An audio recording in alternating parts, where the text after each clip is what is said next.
Hello everyone, I am Dr. Anuj Sharma, presently working in Center for Advanced Studies, which is in campus research driven institute of Dr. APJ Abdul Kalam Technical University, Lucknow. Today we are going to take important topic from the strength of material subject. It is deflection of beams. तो however the topic name is deflection of beam, लेकिन आज हम लोग discuss करेंगे slope and deflection and what is the basic difference between slope and deflection, और जो इनकी standard equations हैं वो चीज़ें हम डिस्कस करेंगे इसमें. So, this is the outline of today's lecture. We will take first introduction, what do we know the deflection of beams, then we will take slope and deflection. So, there is a difference between slope and deflection.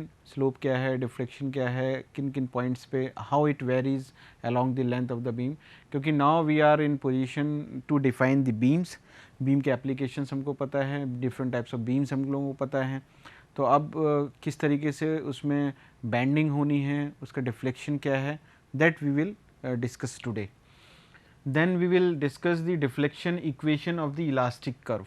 तो जो एक तो हम beam bending with uniform curvature एक हम लोग देखेंगे कि अगर यूनिफॉर्म कर्वेचर के साथ अगर बीम बैंड कर रहा है, generally it doesn't happen, but we will discuss that situation also. It is ideal situation.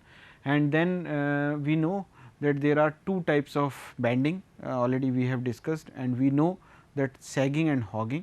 एक नेगेटिव बेंडिंग होती है, एक पॉजिटिव बेंडिंग होती है. तो सैगिंग बेंडिंग जो है वो ये है, this is the sagging bending and this is the hogging bending. Generally we call this bending as positive and this bending as negative, क्योंकि यहाँ पे ये बेंड कब होगा, जब हमारा जो बेंडिंग मूवमेंट होगा वो इस तरीके से होगा, और ये बेंड कब होगा कि let's say it was initially it was straight, और अगर यहाँ पे बेंडिंग मूवमेंट इस तरीके से काम करेगा then we can get this kind of bending. तो दो तरीके से बेंडिंग होती है, या तो ऐसे होगी स्माइली की तरह, तो that is the sagging, positive बोलते हैं, और या फिर सैड फेस में जो होगा that is the hugging, it is the negative bending. और जनरली नेचुरल बेंडिंग नहीं होती है. तो जितने भी बीम्स होते हैं जो भी हम देखते हैं under the gravity action, how they can bend, they can be bent like this, क्योंकि ग्रेविटी हमेशा नीचे की तरफ काम करेगी. तो अगर कोई बीम लगा हुआ है, so it will always try to become like this if it is under static loading. और अगर और सारी अलग अलग लोडिंग कंडीशंस हैं then it depends upon so many parameters. Then we will discuss the Macaulay's method और double integration method. बहुत simple method है. उसके बाद इसके जो एप्लीकेशन है वो नेक्स्ट लेक्चर में देखेंगे कि डिफरेंट बीम्स जो हैं उन पे मैकुले मेथड कैसे अप्लाई होता है. So, today we are going at very reasonable pace to understand the slope and deflections. So, these two are different terms. So, first is the deflection of the beam. The deflection at any point on the axis of the beam is the distance between its position before and after loading. So, just we try to understand this. Let us say the beam initially was straight, let us say this was the beam. It was, let us say for our simplicity of understanding we consider a simply supported beam. अगर इस पे load लगा हुआ है let say, और due to its own weight, sometimes due to the passage of time, so may be it can become like this. So this is the initial position A, B and C. Now let say after some time it becomes C point comes to this position, C dash. So, this is the bending position. तो ये bend हो गया. तो deflection क्या है? Deflection means कि किसी भी point पे, let's say we are considering this point. तो before bending it was straight, तो वो जो point था वो यहाँ पे था. Let's say this point is P1. और after bending this point has come to this position. So, let's say this position P1 dash. So, with what distance it has come down to the lower side. So, this displacement of this point, ये जो point यहाँ से यहाँ आया है, so this displacement is known as the slope, sorry deflection. This is known as the deflection. अब deflection देख रहे हो आप हर point के अलग अलग है. जैसे जो यहाँ पे point है बिल्कुल fixed जो point था उसमें कोई deflection नहीं है, तो deflection कितना है वहाँ पे, 0.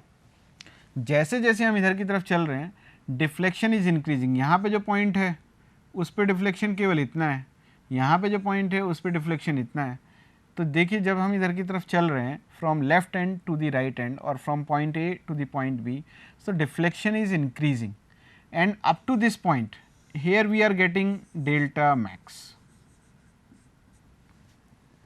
इसके बाद क्या हो रहा है फिर, again if we are moving in this direction then again the deflection is decreasing और इस पॉइंट पे डिफ्लेक्शन कितना है 0, here deflection 0। so this is the deflection। तो किसी भी बीम के अगर किसी भी पॉइंट पे देखना है तो वो बीम इनिशियली पोजीशन पे और फाइनल, सो यहाँ पे क्लियर कट लिखा हुआ बिफोर एंड आफ्टर लोडिंग। तो लोडिंग से पहले क्या होगा, ये बीम स्ट्रेट रहा होगा, जैसे ही हमने लोडिंग लगाई इस पे डब्ल्यू लोड की तो वो बैंड हो गया। सो इसका मतलब कुछ पॉइंट सब सारे पॉइंट्स जो हैं थोड़ा थोड़ा डिस्प्लेस हो गए। So we got this deflected beam. तो ये डिफ्लेक्शंस होते हैं। Now what is this slope,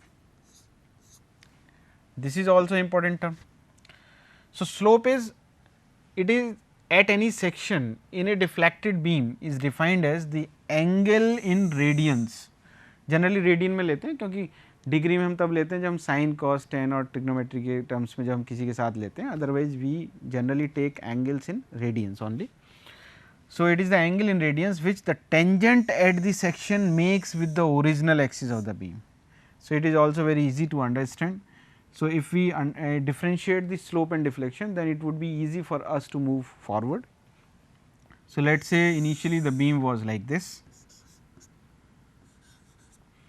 and now with the application of this load, this beam has deflected and we got, this is the deflected beam। So let us say this was the fixed point, this was a fixed point in the sense कि there is no any deflection।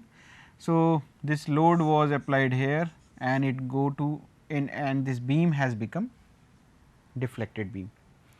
अब it is the angle, slope क्या है कि किसी भी point पे अगर हम बात करते हैं, let's say we are talking about this point, so let's say again this point is P1 and this point has shifted to this point P1 dash। so हमें करना क्या है, we have to draw the tangent to this point। तो इस point पे tangent draw कर दीजिए आप, इस पॉइंट पे टेंजेंट ड्रॉ किया और जो ओरिजिनल इस पॉइंट पे जो था, जो बीम का जो लाइन थी, बीम की एक्सिस थी, तो जहाँ पे भी ये कट करेंगी वहाँ पे एक एंगल बनेगा। So this angle is θ1। So this is the slope of this point, slope at this point.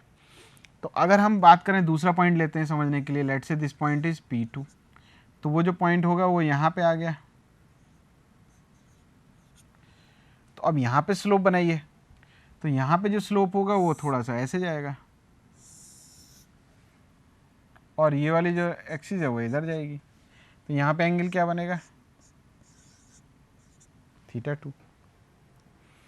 और अगर हम बिल्कुल मिडिल की बात करें तो आप मिडिल पे देख रहे हो कि ये जो बीम है वो यहाँ पे जो कर्व है वो कर्व यहाँ से उठना शुरू हुआ। तो अगर हम यहाँ पे कोई टेंजेंट बनाते हैं, so it would B horizontal line and this line will never intersect this line। So it means at this point, or we can say at the middle point for simply supported beam, if load is acting at midpoint, so what will happen? So at this point the slope will be 0, यहाँ पे slope 0 हो गया। तो आप एक चीज़ notice कर रहे हैं यहाँ पे कि जिस भी पॉइंट पे हमें अगर स्लोप निकालना है उस पॉइंट पे हम एक टेंजेंट ड्रॉप करें और उस टेंजेंट को जो ड्रॉ करते हैं और वो जो original axis of the beam को जहाँ पे कट करता है वहाँ पे जो एंगल बनता है दैट इज़ द स्लोप। तो आप यहाँ पे एक चीज़ नोटिस करें, तो जैसे जैसे अगर हम इस पॉइंट की बात करें तो इस पॉइंट पे सबसे ज़्यादा angle, so it means it would B θmax। तो आप अगर देखें यहाँ पे तो जैसे जैसे मैं इसका मतलब क्या है कि इस पॉइंट को अगर हम देखें, ए पॉइंट को ऊपर और नीचे देखें, अगर डिफ्लेक्शन के केस में देखें तो deflection was 0 eight this point but slope is maximum eight this point. So this is for simply supported beam. अब अगर हम जैसे इधर मिडिल की तरफ चल रहे हैं तो हमारा डिफ्लेक्शन बढ़ रहा है, लेकिन स्लोप देखिए कम होता जा रहा है, और यहाँ पे आगे कितना हो रहा है 0। और जब हम यहाँ से फिर आगे की तरफ चल रहे हैं तो हमारा जो स्लोप है वो बढ़ता जा रहा है, तो जो यहाँ पे जो पॉइंट होगा यहाँ पे, that will have the maximum slope. So it will have the maximum slope. तो here 0, here maximum, at the corners it is having the maximum slope, और deflection reverse हो रहा है simply supported के केस में। तो I hope now you have understood what is slope, what is deflection। deflection क्या होता है, केवल displacement है, और slope क्या होता है, एक एंगल होता है, कितना वो slope उसने बनाया हुआ है, कितना एंगल बनाया हुआ है। तो इस तरीके से हम लोग किसी भी बीम के केस में इसको समझ सकते हैं। अब हम अगर देखते हैं beam bending with uniform curvature, तो जनरली कर्वेचर यूनिफॉर्म नहीं मिलता है। तो अगर हमें कर्वेचर यूनिफॉर्म मिल रहा है, सपोज करिए बीम क्या है, so this is the beam, A B is the beam. जब ये बेंड हुआ तो it has become the arc of this circle. ये एक सर्कल है जिसकी ये आर्क बन रहा है। सो ये जो this is the radius of curvature. तो अगर हम यहाँ पे देखना चाहें कि डिफ्लेक्शन कितना होगा और स्लोप कितना होगा इस कंडीशन में, so this condition is ideal condition, generally we don't have this. So beam bending with uniform curvature. तो अब सिंपल ज्योमेट्री की अगर हम बात करें यहाँ पे, तो सिंपल ज्योमेट्री से जो कॉर्ड प्रॉपर्टीज़ होती हैं, तो कॉर्ड प्रॉपर्टीज़ में क्या है कि अगर कोई सर्कल है और उसमें 2 कॉर्ड हैं आपके पास, let's say this is A B C D, तो क्या रहता है इसमें, और let's say this point is O or whatever it is. So AO multiplied by OB is equal to CO multiplied by OD. So similarly we can have from this relation, so we can have this relation AC into BC means this multiplied by this is equal to this multiplied by this. तो ये हम लोगों ने देख लिया। Now इसकी जो radius है वो R है, तो अब हम यहाँ पे AC into CB क्या करेंगे, L/2।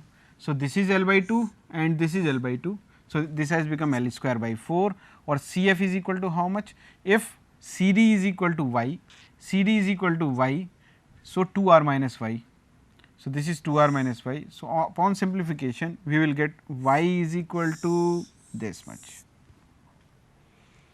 So somehow if we know the value of R, the radius of curvature, then we can easily calculate the deflection of this particular beam, because length would be given, length is the length of the beam, so L would be given.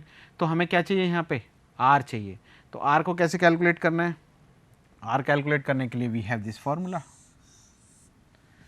So M upon I is equal to E upon R, this is the flexural formula. तो अगर हम यहाँ से R निकालना है तो 1 upon R is equal to M upon EI.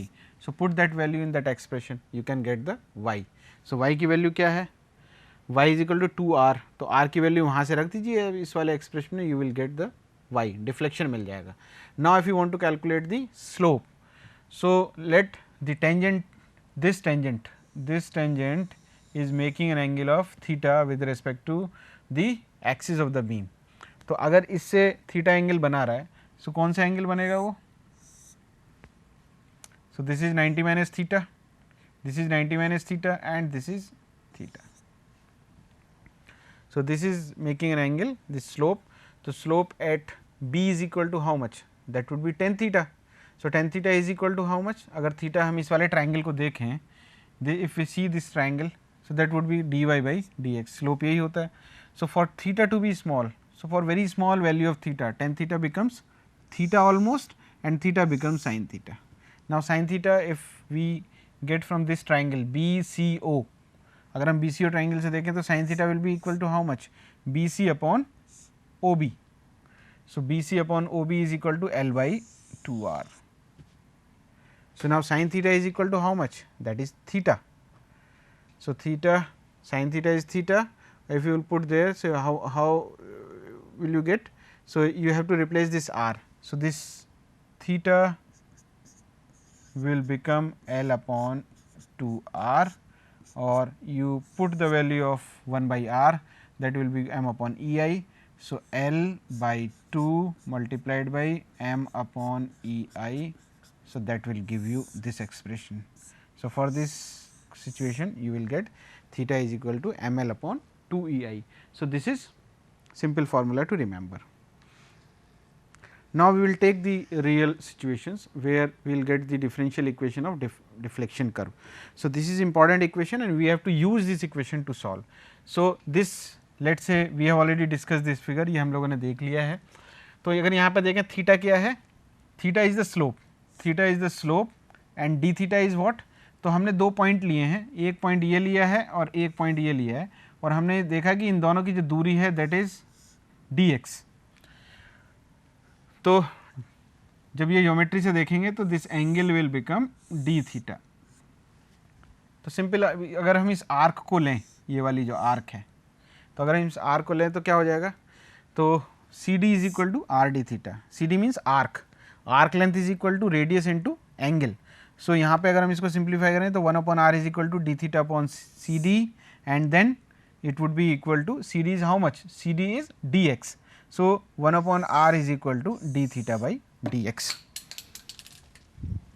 So, now here you can see slope at C is equal to theta and at D it is theta minus d theta. तो जैसे जैसे हम mid की point की तरफ चल रहे हैं, so what we are observing, we are getting the slope is getting decreased.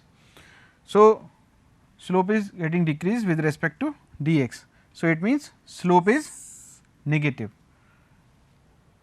because we are getting the decrement in the slope. So, 1 by r is equal to, that is why we have put here. So, we not need to remember every time. So, we have put the negative sign here, we have assumed that as we are moving from left to right slope is decreasing. So, we have taken it as negative. So, and dy by dx is what, from the same triangle dy by dx is tan theta, और for very small values of theta, theta की value tan theta कितना हो जाएगा, theta. So, now differentiate this equation again. So, you will get d square y upon dx square because we want to calculate d theta by dx slope. So, d square y by dx square is equal to d theta by dx is equal to, अगर हम इसको करें, -1 by r और -m upon 2i.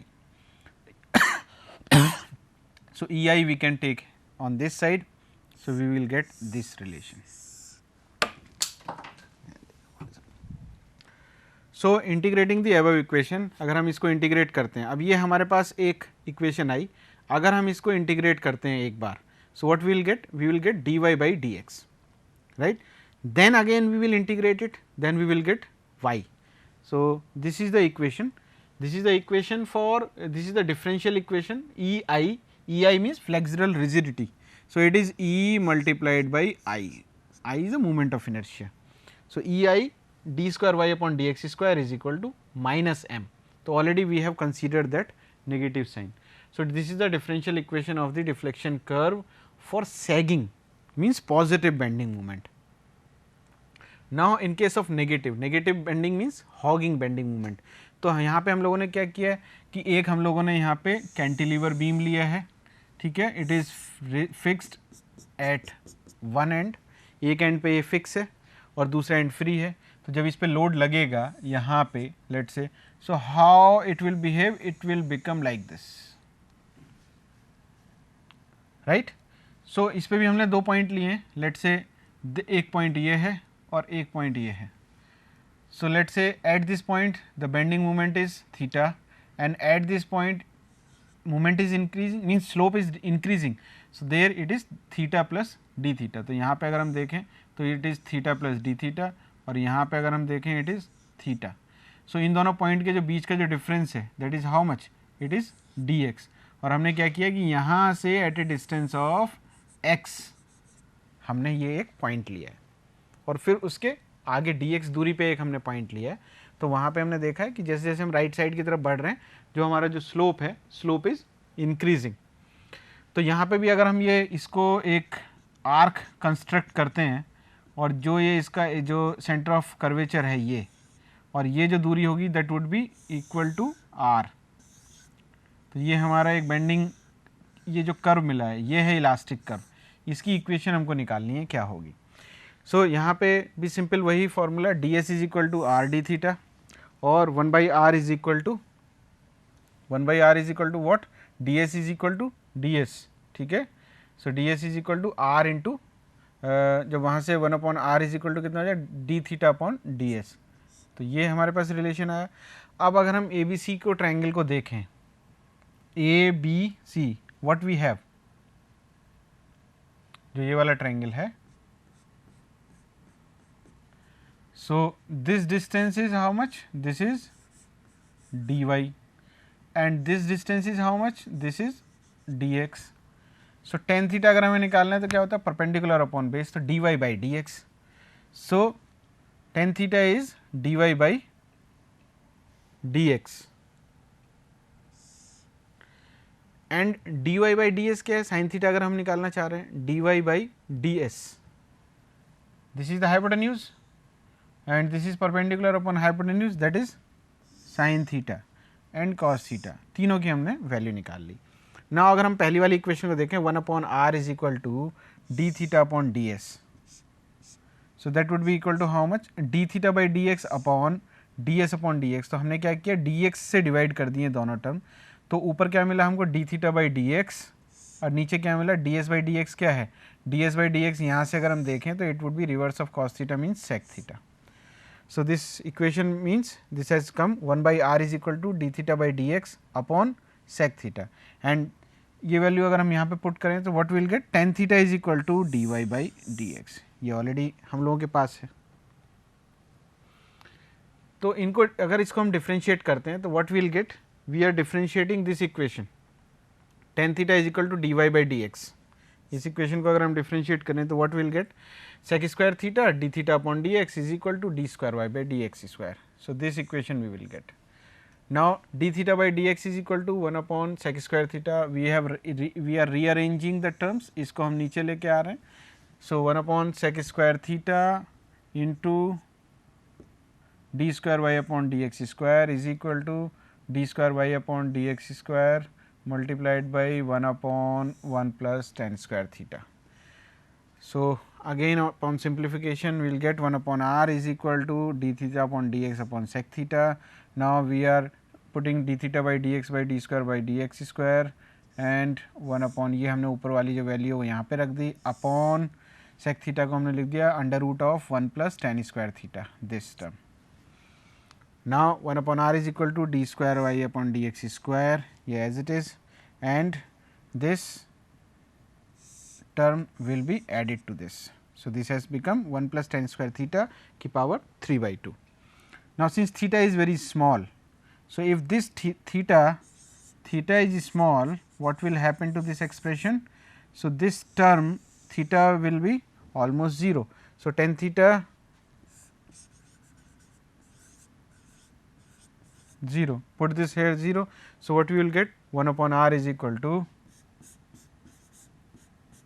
d square y upon dx square, and 1 upon r is equal to what, m upon I is equal to 1 upon r. So यहाँ से 1 upon r क्या होता है, m upon e I. So put this expression here, you will get this expression. So here what we are getting, because in the case of hogging bending movement the slope is increasing, तो slope increase कर रहा है तो positive है, तो हम लोगों को वहाँ पे माइनस साइन लेने की ज़रूरत नहीं पड़ी, जबकि पहले एक्सप्रेशन में क्या था, स्लोप डिक्रीज कर रहा था तो हम लोगों ने उसमें माइनस साइन लगा दिया था. तो just to generalize the situation, let's see for sagging what we have derive, for sagging we have derived this is negative, it was decreasing na, that's why we have taken it as negative, or for hogging it is positive, here we can see it is plus m, for hogging के लिए plus m है तो positive, sagging के लिए it was coming as negative, so ये हमने negative लिया. तो अगर हम इसको generalize करना चाहें इस equation को, तो हमको पता ही है सारी चीज़ें, तो we can write this equation in the generalized way like this, e I multiplied by d square y upon dx square is equal to minus m. So this is the general equation. अब अगर hogging के लिए और sagging के लिए हमको remember करने की ज़रूरत नहीं है कि वो नेगेटिव हो रहा है पॉजिटिव हो रहा है, सो यहाँ पे जो भी वैल्यू आएगी वहाँ पे if it will come positive we will take put the positive value movement, और अगर नेगेटिव आती है तो नेगेटिव वैल्यू. तो इस कर्व के लिए, ये जो कर्व है इलास्टिक कर्व जो आया है हमारा, उसके लिए इक्वेशन ये है बेंडिंग मोमेंट इक्वेशन, जो हमारा जो डिफरेंशियल इक्वेशन है डिफ्लेक्शन कर्व की. अब इसी में थोड़ा सा जस्ट एक ब्रीफ ले लेते हैं, उसके बाद तो हम लोग फिर नेक्स्ट लेक्चर में हम लोग डिस्कस करेंगे इसके एप्लीकेशंस, क्योंकि उतना समय नहीं है अभी। तो अभी हम लोग जो है मैकुलेज मेथड, जो डबल इंटीग्रेशन मेथड है, वो इसी को सॉल्व करने के लिए है। So this is the double integration method. तो इसमें हम लोग this equation we have derived, this is the general equation. तो हमें बस यहाँ पे देखना है कि इसमें क्या क्या टर्म्स हैं। सो जैसे E into I, E is what, it is the modulus of elasticity of the beam. तो जिस मटेरियल का बीम बना है उसका कुछ मॉडुलस इलास्टिसिटी होगा, तो वो दिया हुआ होगा, तो वो हम पुट यहाँ पे यूज़ करेंगे। उसके बाद I, this is what, I is the movement of inertia, तो this is the area movement of inertia. जैसे रेक्टेंगुलर है तो इसके लिए B D cube by 12, triangular है तो B D cube by 36, circular है पाई डी की power 4 by 64।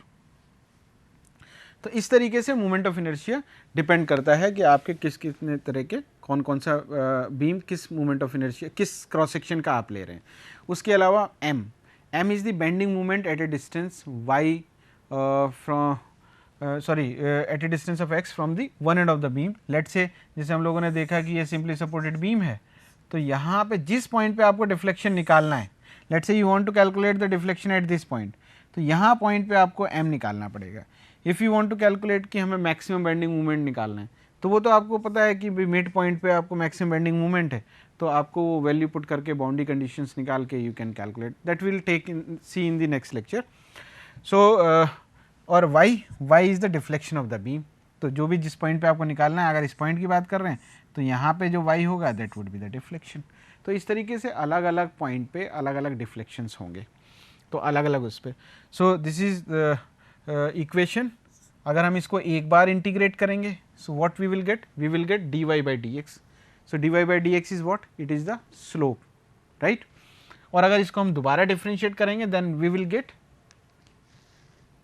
y deflection. So d square y by D x square को अगर हम एक बार और इंटीग्रेट करेंगे तो हमको फिर डिफ्लेक्शन मिल जाएगा। So using this information what we have discussed today, we can easily conclude that we can derive now the generic or general equation of the elastic curve for deflection. We are able to differentiate slope and deflection क्या क्या होते हैं अलग अलग तरह के beams के लिए। अब हम लोगों को इनको यूज़ करना है इस फार्मूले को। तो मैकुले मेथड हम लोगों ने थोड़ा सा देखा, it is the double integration method. एक बार इंटीग्रेट करते हैं then we get the deflection sorry slope, और अगर दोबारा इसको इंटीग्रेट करते हैं तो we get deflection. So I hope you have enjoyed this lecture. Thank you so much.